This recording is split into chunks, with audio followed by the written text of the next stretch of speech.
Now, for the latest on the Botswana election outcome, I'm joined by Professor Jeremy Seekings. He's a professor of political studies and sociology at the University of Cape Town and is also a member of the Botswana Election Research Network. Prof, thank you for speaking to us this evening. We certainly appreciate it. Developments coming from next door, from Botswana, a seismic shift in leadership. We heard from the former president, Ian Khama, a few minutes ago. I'm sure you were listening to his reaction. No surprises there. We know of his acrimonious relationship with his successor. But what do you think made the Botswana vote so differently in this election, in making sure that this party is voted out that has been the ruling party since its independence? That's right. I mean, it really is an extraordinary result. The Botswana Democratic Party won the first election in Botswana before independence in 1965 and has won every election since. And only on one of those occasions has it won less than 50% of the vote. In I think 2014. Last time, 2019, they won over half the vote. They won well over half of the constituencies, and they were still looking resilient and strong. This time, there's been a very serious collapse. Yeah. As Ian Khama mentioned, it looks like out of the 61 constituencies in the new parliament, which is a little bit expanded from the old one. Out of the 61 constituencies, the BDP is probably down to 4, which is an extraordinary result. That said, we need to remember that Botswana has a very different electoral system to South Africa. South Africa has a proportional representation system, so the representation of MPs in Parliament more or less reflects the proportions of the vote. Botswana has the old British-style system of constituencies, and whoever wins the most votes in those constituencies becomes MP. So it's quite possible to win a constituency with way less than half the vote. And that has happened in a number of constituencies this time. In one case, for example, in Gauteng West, which is one of the Machudi constituencies just north of Gaborone, the prominent civil rights lawyer, Unity Dow, won it for one of the opposition parties, the Botswana Congress Party, with just 33% of the vote. And that was because the vote was really split between 3 big opposition parties and one slightly smaller opposition party. So there's plenty of constituencies where the winner has snuck through with way less than half the vote. The BDP might have only got 4 seats out of 61, but it's probably still won 30% or so of the vote. We don't have the actual final figures. So there's been a collapse of its parliamentary strength, much more exaggerated than the collapse of its voter strength. And I appreciate your technical analysis of this, because I think it contributes quite immensely to the outcome of this election, as we've seen it.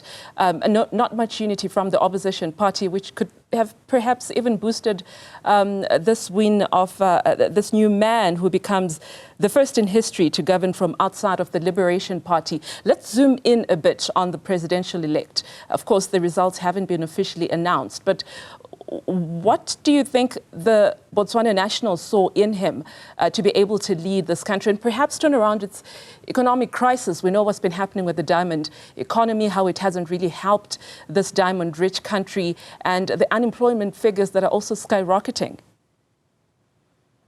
Well, I think that the leader of the Umbrella for Democratic Change, Dumaboko, has in fact been asked by the Chief Justice to be president. So officially, I'm not sure the exact rules, but officially I think he is now president. He hasn't been sworn in, but everyone knows he's president.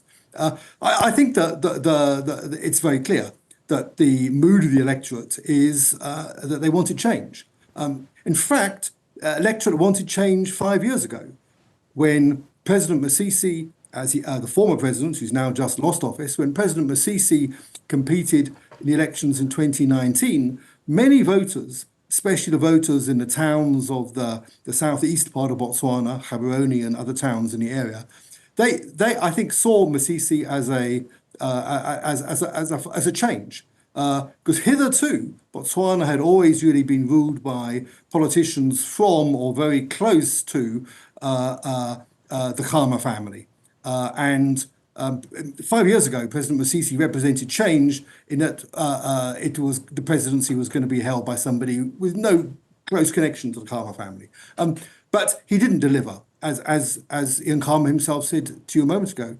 He hasn't delivered. He's disappointed many of the voters who voted for him 5 years ago. So the BDP has lost a huge number of constituencies that it won for the first time 5 years ago in the south and southeast. At the same time, it's lost this support in the area which was its traditional stronghold in what used to be called Central District, which is where the Khama family has enormous influence. So the BDP was squeezed from both sides, from both urban voters who were very unimpressed by unemployment, inflation, corruption, and just a general failure of delivery, and from Central District, where a lot of voters were persuaded by Ian Khama that in fact that they should abandon the BDP and abandon Masisi. So squeezed from both sides. So, people can't help but notice that when it comes to liberation movements, particularly in SADC, there seems to be a shift that's happening here in South Africa with the ANC losing its majority as well. We saw what happened to Zambia a couple of years ago as well. And now we see it happening in Botswana, of course, with the exception of Zimbabwe, Angola and Mozambique that have long-term leaders and political parties, particularly liberation parties that are still in power. Is this something we're likely to see happening in the future with some of these SADC nations, or is it just a completely different type of democracy that we're looking at here? I think it is a very different kind of democracy. I mean, we've seen in the elections in Mozambique, Frelimo is hanging on to power. We'll see in elections in Namibia that SWAPO still has very strong support. But the BDP, the Botswana Democratic Party in Botswana, wasn't really a liberation movement in that sense, because there was never an armed struggle.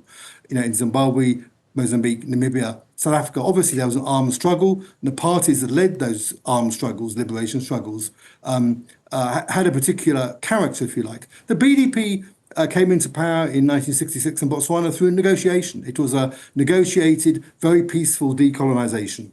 And they've held elections regularly every 5 years. And those elections have been pretty free and fair. By regional standards, extremely free and fair. And the BDP has managed to hold on to power until now because for most of that time they have delivered spectacular success. Botswana, in the 1970s and the 1980s, was one of, if not the fastest growing economy in the world. The government run by the Botswana Democratic Party delivered infrastructure, roads, electrification, water, schools, public health, a very good public health system until recently. Really, the government earned re-election in successive elections, right? But the gloss has really gone off the growth story recently. The Botswana economy now is in a very precarious state. Diamond prices are very low. Unemployment, as in South Africa, is very high. Youth unemployment is very high. Huge numbers of people who are really suffering quite significant hardship. Yeah. And the government has, over the last 5 years, appeared to do really very little. Seems to have run out of ideas. And so, I've been in Botswana for most of the last month. You talk to a wide range of ordinary people, not just activists, but ordinary people, and people will say, elderly people will say, I've been a supporter of the BDP since independence. I've always been BDP, but now it's time for a change.